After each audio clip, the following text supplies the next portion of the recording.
शुमैला ये पूछती हैं कि गुस्ल करने के थोड़ी देर बाद अगर पीरियड आ गया तो क्या रोज़ा टूट जाएगा। देखिए, अगर आपने गुस्ल किया और आपने यही समझा होगा कि अब मेरे पीरियड ख़त्म हो चुके हैं, लिहाजा हम रोज़ा शुरू कर देते हैं।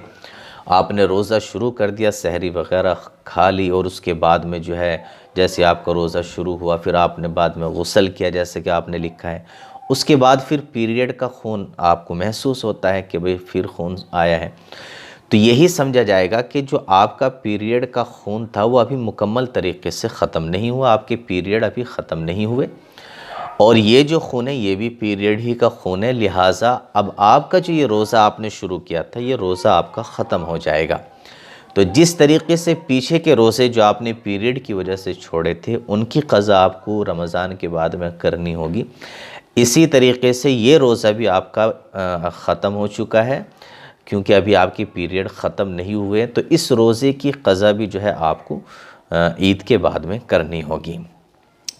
अगर आपको पीरियड ना आता, जैसे कि आपने कहा है कि गुस्ल करने के थोड़ी देर बाद पीरियड आ गया, अगर ये पीरियड ना आता तो आपका रोज़ा हो जाता।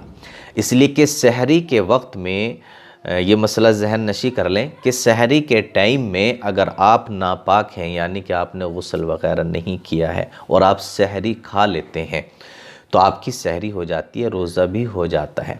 इसलिए कि बदन का पाक और साफ़ होना ये रोज़े के लिए शर्त नहीं है बल्कि नमाज के लिए शर्त है।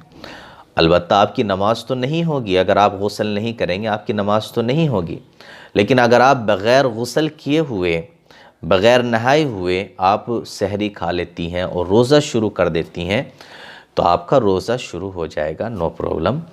इसलिए कि रोज़े के लिए, सहरी के लिए गुस्ल करना ज़रूरी नहीं है, अलबत्ता नमाज के लिए आपको गुस्ल करना होगा।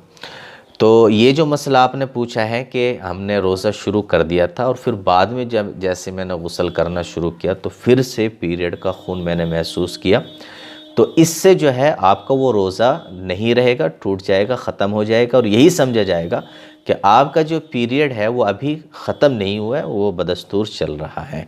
तो इस रोज़े की भी आप बाद में जो है चल कर के क़ज़ा करेंगे।